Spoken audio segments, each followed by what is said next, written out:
June 4th, 1942, 4:21 in the morning, North Pacific Ocean. Inside the Combat Information Center of the USS Yorktown, the air is heavy, warm, metallic, and laced with nerves. Dim red lights cast long shadows. The only sound is the low hum of machinery and the rhythmic sweep of the radar, ticking like a heartbeat. Seaman First Class Douglas Haynes leans forward. His eyes, red from hours of strain, fixate on a green-lit screen. He wipes the sweat from his brow with a trembling hand. Then, a flicker, a pulse. One dot appears on the edge of the display, then another, then several, clustered. He hesitates, swallows hard, and speaks, almost whispering. "Sir, I've got movement. Bearing 310. Multiple returns." The officer next to him leans in, squinting. The blips are faint but unmistakable and growing. No one in that dark room says it out loud, but every man is thinking the same thing. This could be it. The enemy, the Imperial Japanese Navy, coming straight at them. What they do not know, what even Admiral Yamamoto, architect of the Japanese plan, does not know, is that the Americans are waiting, not by luck, not by chance, but because of a technology so new, so underestimated that Japan never saw it coming. Radar. It is invisible, silent, and deadly in its simplicity. And in the next few hours, it will help turn the tide of the entire war in the Pacific, before the sun even rises. The empire that believed it could not be seen. They called it Yamato Damashi, the soul of Japan, an unshakable belief that discipline, courage, and divine destiny would carry them to victory. From the emperor down to the lowest sailor, the Imperial Japanese Navy believed in its own invincibility. Since 1937, Japan had surged across Asia and the Pacific like a tidal wave. Shanghai, Nanking, Manila, all had fallen. By the time Pearl Harbor was attacked in December of 1941, the rising sun had already spread across thousands of miles, and each victory reinforced their most dangerous weapon, overconfidence. In Tokyo war rooms, maps showed an empire expanding like wildfire. Japanese newspapers called the Americans lazy, soft, obsessed with comfort. Their technology, the generals believed, was crude. Their morale, broken. The attack on Pearl Harbor had supposedly proven it. In just under 2 hours, over 20 American ships were sunk or damaged, and more than 2,000 Americans were killed. It was a humiliation, but also a miscalculation. Because while Japan celebrated, something very different was brewing in American minds and in American factories: determination, innovation, and something the Japanese command barely understood: electronic detection. The Japanese High Command had dismissed radar as a novelty, not a battlefield asset. They considered it unreliable, limited to land, and far too delicate for the sea. To them, war was still a matter of steel and spirit, aircraft carriers, torpedoes, and above all, surprise. Surprise was sacred. At Pearl Harbor, it had worked flawlessly. At Coral Sea, it had almost worked again. Now for Midway, Admiral Isoroku Yamamoto, Japan's most brilliant naval strategist, was preparing his masterpiece. The plan was audacious. Using 4 fleet carriers, the Japanese would strike Midway Island from the northwest while luring what remained of the American Pacific Fleet into a trap. Once the U.S. ships took the bait, the full might of the Imperial Navy would crush them in open water. Yamamoto called it Operation MI, and he believed it would end America's ability to project power in the Pacific for years. He had reason to be confident. Japanese aircraft carriers were faster, their pilots more experienced, their torpedoes more lethal. The Americans had fewer ships, fewer planes, and were still reeling from months of losses. But what Yamamoto did not know, could not know, was that the Americans had already broken the code. U.S. Navy cryptanalysts at Station Haipo in Hawaii had intercepted and decrypted key Japanese communications. They knew about Operation MI. They knew Midway was the target, and most importantly, they knew approximately when and where the attack would come. But that alone was not enough. The Pacific Ocean is vast. The Japanese fleet could approach from multiple angles. Even with decrypted messages, finding the enemy first would be the difference between life and death, between another Pearl Harbor or something very different. And so, American commanders turned to a system many still did not fully trust: radar. It was barely a decade old. In 1935, it was just a lab experiment. Now it was on select ships and outposts. Midway Island itself had a functioning radar station. The USS Yorktown, USS Enterprise, and USS Hornet, America's only available carriers, had radar systems installed, though they were often finicky, limited by range and weather. But on June 4, 1942, as Japanese carriers steamed silently toward Midway, radar operators across the American task force were glued to their screens. No one knew exactly when the enemy would appear. They only knew that when they did, they had to strike first, because unlike Pearl Harbor this time, America was watching. The birth of the eye that pierced the darkness. Radar was not born in a battlefield, but in the quiet corners of laboratories, in pulses, in echoes, in theory. In the early 1930s, a few nations dabbled in it, unsure what they had. The British made significant progress. So did the Americans. But for years, it was treated more like an academic curiosity than a weapon of war: radar, radio detection, and ranging. The idea was simple: send out a burst of radio waves. If those waves hit something, a plane, a ship, even a formation of clouds, they bounce back. Measure the time it takes to return, and you know the object's distance. Track the angle, and you know its direction. But simplicity on paper meant complexity in practice. Waves needed to be tuned. Machines needed to be stabilized on rocking ships. Operators needed to be trained, not just in mechanics, but in instinct. Because what appeared on a radar screen wasn't a perfect image. It was a dot, a smear, a whisper in green.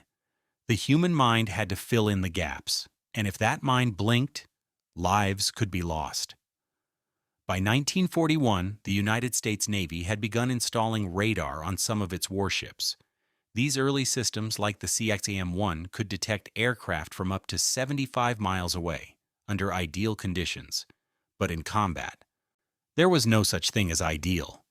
Waves bounced off sea spray. Storms could mask fleets. And no one knew how radar would fare in a real battle. Pearl Harbor answered that question cruelly. On the morning of December 7, 1941, two young soldiers operating a mobile radar unit on Oahu picked up a massive formation of aircraft just after 7 in the morning. They reported it, but the officer on duty dismissed it. He thought it was a squadron of B-17 bombers arriving from California. 45 minutes later, Japanese planes were bombing the harbor. Radar had seen them. Humans had ignored it. That lesson, bitter and burned into history, became a rallying cry within certain circles of the U.S. Navy. Radar was not the problem. Human arrogance was. And so, after Pearl Harbor, changes came fast. More ships received radar installations. Training intensified. Crews were drilled to trust what they saw, even if it seemed impossible. On remote islands, radar stations were set up, their antennae sweeping endlessly across the Pacific horizon. But the real transformation was psychological. America, a nation once caught off guard, began to realize that radar could do more than detect. It could predict. It could intercept. It could, in the right hands, become the closest thing to foresight that war had ever seen. And nowhere was that more critical than at Midway. The stakes could not have been higher. The Japanese believed the Americans were unaware, unready, and outnumbered. They had no idea their coded plans had been deciphered, and they certainly had no idea that American eyes were already scanning the skies before dawn. Meanwhile, on Midway Island, a radar station tucked into a camouflaged bunker began sweeping the skies before sunrise. The equipment was bulky, humming, alien to many of the Marines and Navy personnel stationed nearby. But to the operators inside, it was sacred. They stared at the screen, watched the line rotate, and waited for a miracle or a warning. On the American carriers, the scene was similar. Small teams hunched over consoles, headphones pressed tightly to their ears, watching and listening for patterns. They knew the Japanese were coming, but they did not know when. Somewhere beyond the horizon, one of the most powerful carrier strike groups ever assembled was sailing silently, cloaked by darkness, convinced it had the element of surprise. But radar does not care about silence. Radar does not blink. It only listens. And then it speaks, in dots, in pulses, in a rhythm only trained men can read. And when it speaks clearly, it changes everything. The Japanese plan for Midway depended entirely on timing. Surprise the Americans, strike fast, sink their carriers. But radar, combined with decrypted intelligence, would upend that timing. It would give the Americans just enough of a head start, enough to launch planes first, enough to position ships where they should not be, enough to strike before being struck. And in warfare, especially naval warfare, seconds can mean the difference between dominance and disaster. By the morning of June 4th, 1942, the Americans knew their best hope was to catch the Japanese carriers vulnerable, during refueling or rearming, when their decks were cluttered and defenses lowered. But to do that, they needed to know exactly when the Japanese planes were coming. That knowledge would not come from lookouts with binoculars. It would come from the green glow of a radar screen, from the heartbeat pulse of a machine barely a decade old, from the judgment of sailors who had learned, the hard way, to trust what they could not see with their eyes. In a few minutes, the battle would begin. But for now, it was just a quiet room, just a screen, just a few dots, and a war about to change course, the divine plan that could not fail. Admiral Isoroku Yamamoto was not just a strategist, he was a symbol. Tall by Japanese standards, with sharp eyes and a mind like a steel trap, he had studied in the United States, visited Harvard, and toured American factories. He had seen their scale, their ambition, their capacity. And because of that, not in spite of it, he feared them. But he also believed Japan had a small window to strike a decisive blow. If America were knocked out early, perhaps they would sue for peace. Perhaps the Pacific could become a Japanese lake. That was the idea behind Operation MI. Midway would be the bait, the trap, the final act of naval dominance. The Japanese plan was nothing if not elegant. Yamamoto's fleet was divided into multiple groups, a tactic designed to confuse American scouts. A main carrier force would approach from the northwest, hidden behind clouds and distance. A diversionary force would move toward the Aleutian Islands, drawing away U.S. forces. Then the main strike would fall upon Midway itself. Midway, a tiny coral atoll just over 1,000 miles from Honolulu, had limited strategic value on its own. But it represented a forward base, and more importantly, a lure. Yamamoto believed the Americans would not allow it to fall without a fight, and that was exactly what he wanted. He expected American carriers to arrive after the initial strike, too late to save the island, and too exposed to escape destruction. Japanese carriers would then launch a second wave and finish the job. Clean, swift, total. The math seemed irrefutable. The Japanese had 4 fleet carriers: Akagi, Kaga, Soryu, and Hiryu, veterans of Pearl Harbor, each capable of launching over 70 aircraft. Their pilots were the best in the world, trained in live-fire conditions, hardened by years of combat over China and Southeast Asia. In total, Yamamoto commanded over 240 aircraft, escorted by battleships, cruisers, destroyers, and submarines. It was, at that moment, the most powerful naval strike force in history. The Americans, outgunned, outmanned, outexperienced. They had only 3 carriers: Enterprise, Hornet, and the hastily repaired Yorktown, still bearing scars from the Battle of Coral Sea. Their air groups were smaller, and their pilots, many of them barely in their 20s, had never faced the full might of the Japanese fleet. But Yamamoto did not know what America knew. He did not know about the intercepted transmissions.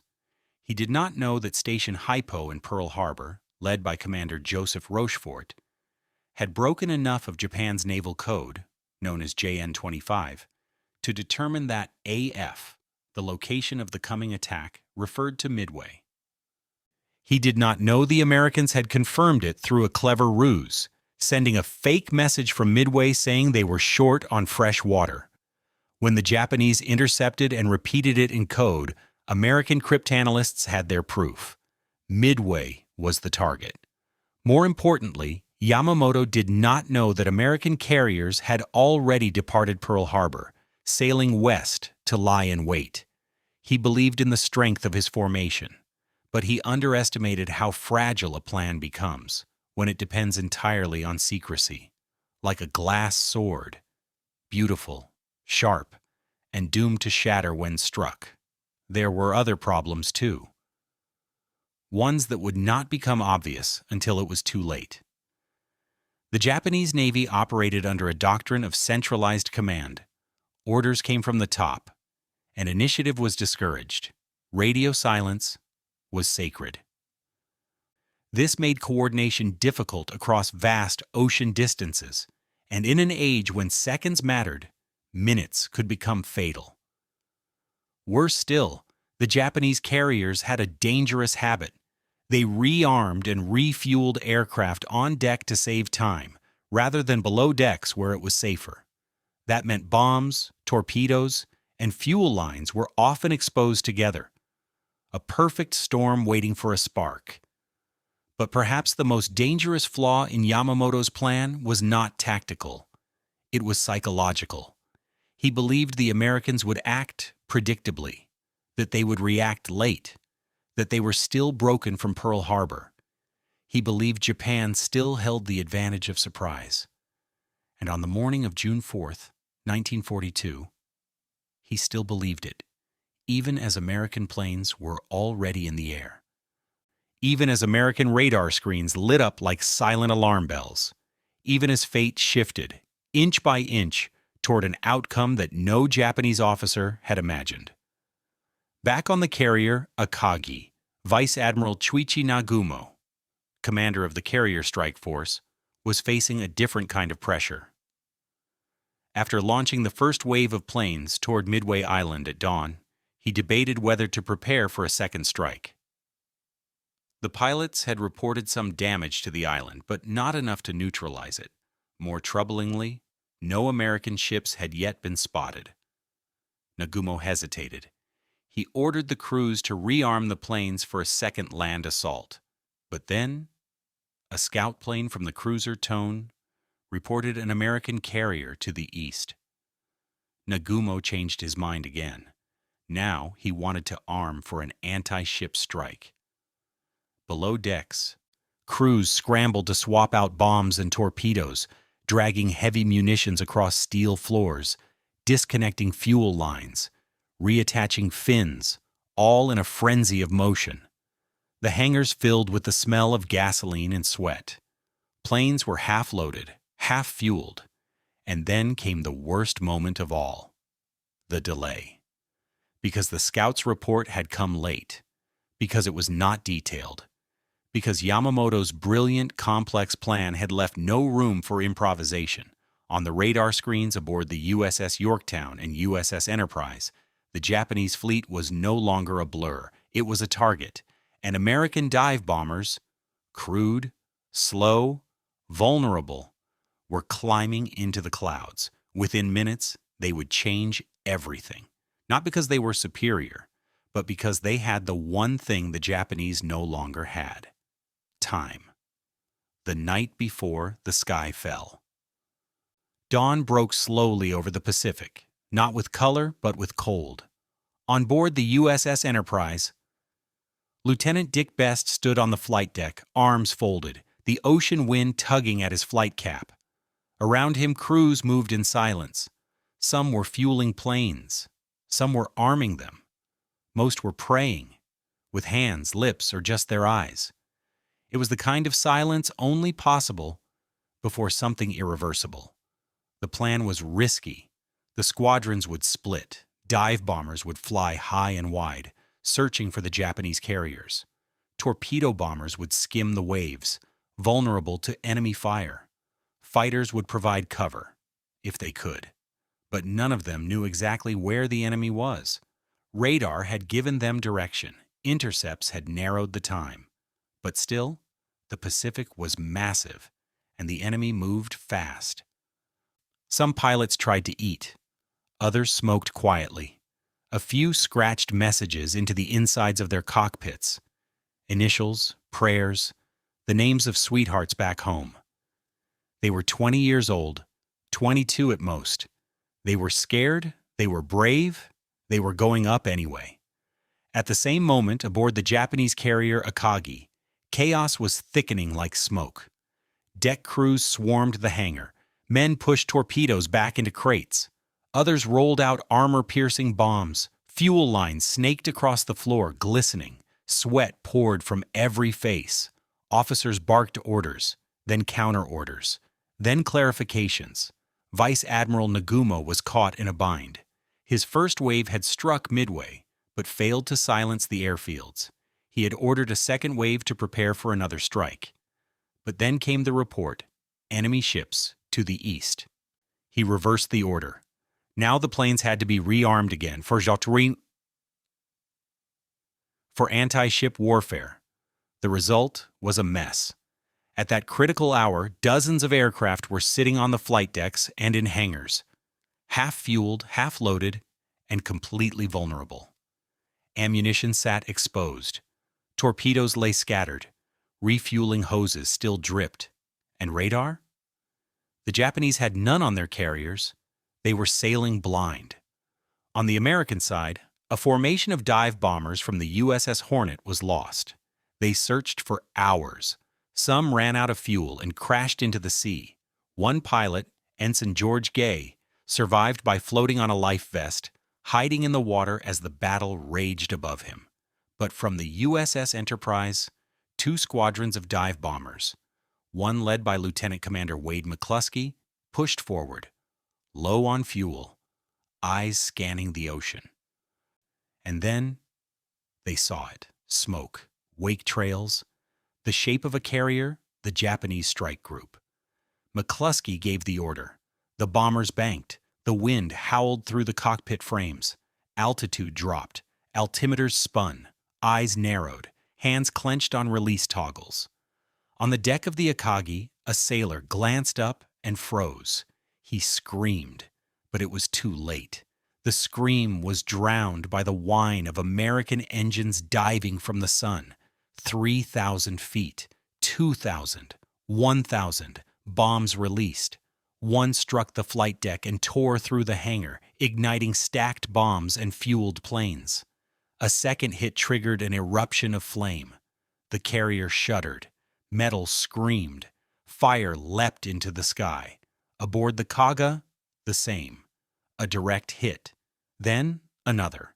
Explosions chained across the deck, one feeding the next. The Soryu was struck moments later, 3 hits in perfect formation. Fire engulfed the vessel. Within 6 minutes, 3 Japanese carriers were fatally wounded. The sea that had been quiet and endless only minutes before now boiled with fire, debris, and screams. Men leapt into the ocean, their uniforms aflame. Black smoke billowed toward heaven. On the bridge of the Akagi, an officer sank to his knees. He whispered, "How did they find us?" No one answered. Back on the USS Enterprise, Lieutenant Dick Best was preparing for his own dive. He had chosen the fourth Japanese carrier, the Hiryu, which had been untouched in the first wave of attacks. He dove. He released. He struck. The Hiryu burned. By the end of the day, all four Japanese carriers would be gone. Just 24 hours earlier, they had been the most powerful naval strike force in the world. Now, they were steel coffins drifting in a sea that had turned red. But this was not just a victory of luck. It was timing, intelligence, courage, and above all, vision. Radar had not fired a single bullet, but it had seen the enemy first, and that was enough. The blow that shook an empire. Smoke hung over the Pacific like a shroud. By noon, 3 Japanese carriers, Akagi, Kaga, and Soryu, were crippled beyond saving. Fires raged below decks. Ammunition continued to cook off. Crewmen leapt overboard by the dozens. Some were burned. Some were choking. Some were silent, their minds stunned by the violence of the morning. And above all, they were confused. This was not supposed to happen. On board the surviving carrier, Hiryu, Rear Admiral Taman Yamaguchi refused to give up. His was the only operational flight deck left, and from it, he launched a desperate counterstrike. Waves of bombers roared off the deck, heading toward the USS Yorktown. They found it. Yorktown took 2 direct hits. One bomb punched through the flight deck and exploded below, killing dozens instantly. Later, a torpedo strike would finish the job. The proud ship rolled, smoke pouring from its sides. The order was given to abandon ship, but even in that moment of pain, the Americans knew something the Japanese did not. They had 3 carriers that morning. Japan had 4. Now Japan had 1, and it would not last long. A final wave of American bombers found the Hiryu late in the afternoon. The sun was beginning to sink as they dove through scattered clouds. The carrier was spotted. The attack commenced. The bombs hit home. Within minutes, flames engulfed the flight deck. Fuel ignited. Steel twisted. The Hiryu slowed, then stopped, then began to list. As darkness approached, it too joined the others. Burning, broken, abandoned to the sea. Admiral Yamaguchi, offered a chance to evacuate, declined. "I will stay with the ship," he said. "May we meet again in the next life." By sunset on June 4, 1942, all 4 of Japan's frontline aircraft carriers had been sunk. Over 3,000 Japanese sailors were dead. Dozens of irreplaceable pilots, the best trained in the Imperial Navy, were lost. The blow was not just tactical, it was spiritual. For the first time in the war, Japan had not just failed, it had been beaten. And worse, it had been surprised. That truth echoed like thunder through the halls of command in Tokyo. How had the Americans found them? How had they launched first? How could they have seen what should have been hidden? There was only one answer: intelligence, and behind that, radar. To many in Japan, the defeat at Midway was unthinkable. In their doctrine, courage was supreme. Discipline was absolute. But against radar, courage meant little. Discipline could not stop a bomb once it was released. Midway exposed something deeper: the limits of the Japanese war machine. They had trained for years in the art of offense, of ambush, of shock and awe. But they had not trained to lose. And because of that, they had no response when the tables turned. The 4 carriers sunk at Midway had formed the backbone of Japan's naval strategy. Their construction had taken years. Their crews, even longer to prepare. And now in one morning, all of that, All the steel, the skill, the blood, and pride had vanished beneath the waves. Meanwhile, the Americans had lost the Yorktown, but they still had Enterprise, still had Hornet, and now they had the advantage. More carriers were being built, more radar systems were being installed, more young men were learning to read the green glow of a screen and trust what they saw, even if no one else did. And back in Pearl Harbor, Commander Joseph Rochefort, the man who had broken the code, lit a cigarette, leaned back in his chair, and quietly celebrated. He would never receive the full recognition he deserved in his lifetime. But he knew, and the sailors in the water, and the airmen who returned from firestorms, and the families who would never see their sons again, they would carry the truth in silence. Midway was not the end of the war, but it was the end of the myth. The myth of Japanese invincibility. The myth that America could be beaten quickly, or easily, or at all. From this moment on, the tide was turning, and the future belonged not to those who struck first, but to those who could see first. The survivors and the awakening. The Pacific was quiet again. The explosions had stopped. The carriers had vanished. The sea, uncaring and vast, lapped gently against rafts and debris. Where hours earlier thousands of men had fought and flown, now there was only smoke and silence.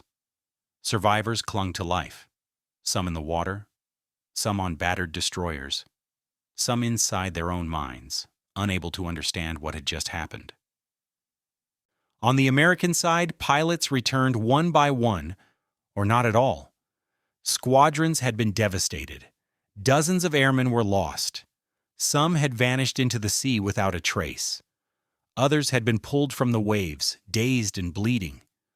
Lieutenant Dick Best, who had dropped the bomb that fatally wounded the carrier Akagi, would never fly again. Exposure to caustic vapors during the dive burned his lungs. He survived the battle, but the war would go on without him. Ensign George Gay, the only survivor from his entire torpedo squadron, floated alone for hours. Hidden among the wreckage, he watched the battle unfold around him. Carriers burning, planes falling, lives ending, all while drifting in silence, a ghost among the living. He would later say, "I felt like I was the only man left in the world."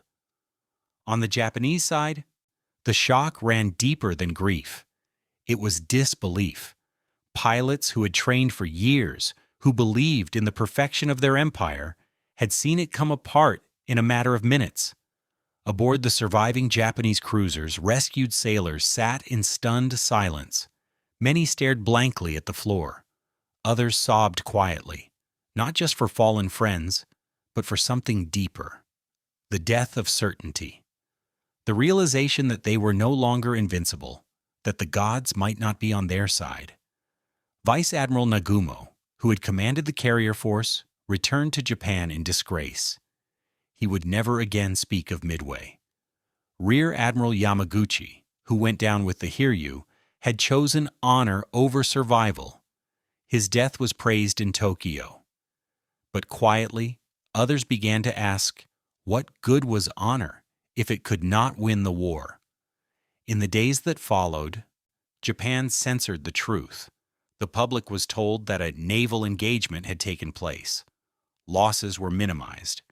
Victory, or at least stalemate, was implied. But inside the highest levels of the Imperial Navy, the truth could not be denied. 4 carriers gone. Thousands of irreplaceable men dead. Momentum lost.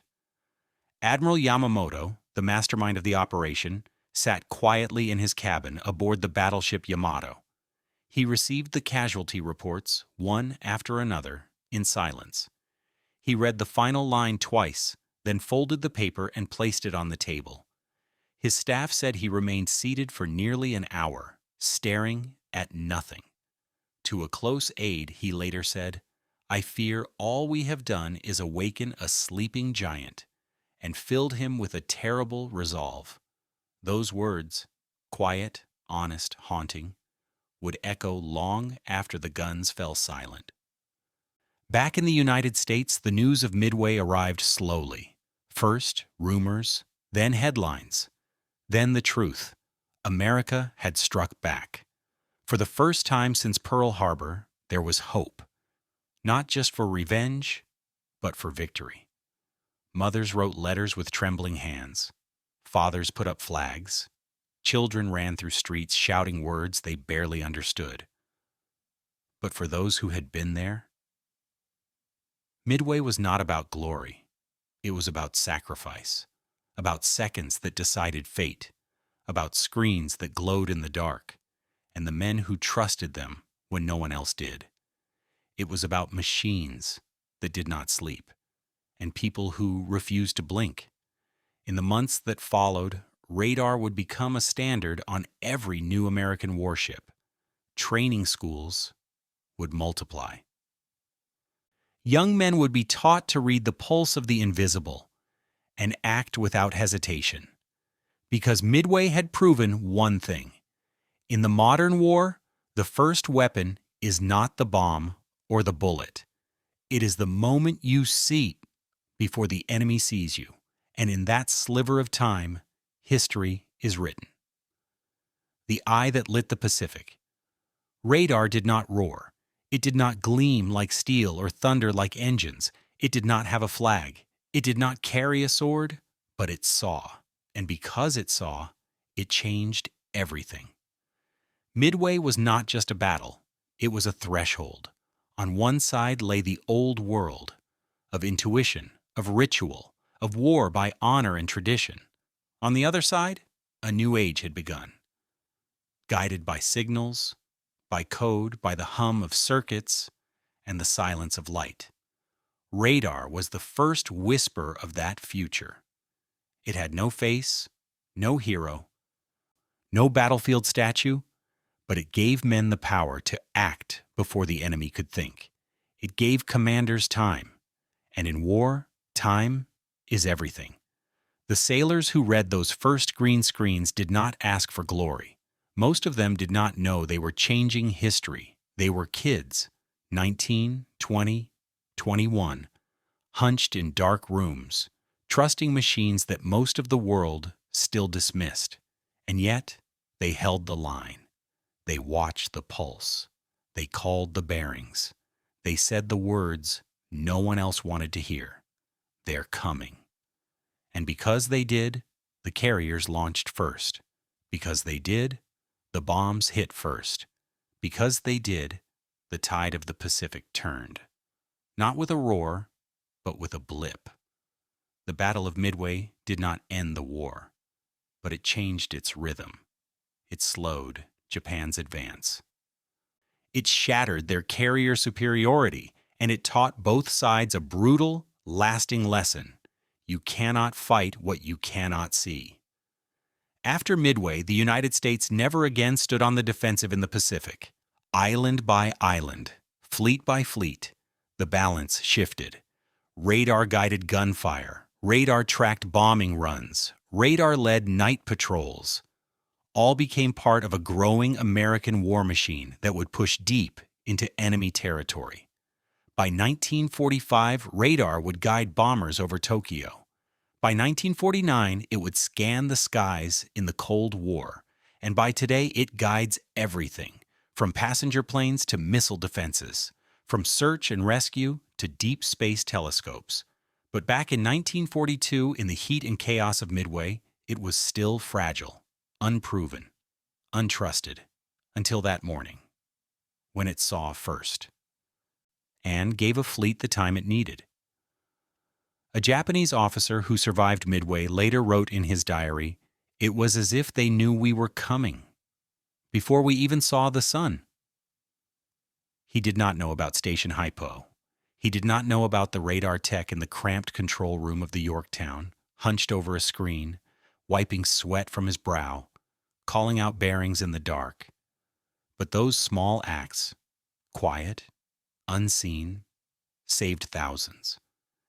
They cracked open the illusion of invincibility, and they proved something that would echo long beyond the war. that the greatest victories are not always won by strength, but by vision, by those who watch patiently, silently, and act at the right moment. In the end, the Japanese carriers were lost not because they were weak, but because they were blind, and the Americans were not, because they had radar. And they believed it. What about you? What shocked you the most about this story? The arrogance of the Japanese command? The silence of radar? The pilots who struck from the sky? Let us know in the comments. And remember, sometimes the future begins not with a bang, but with a blip.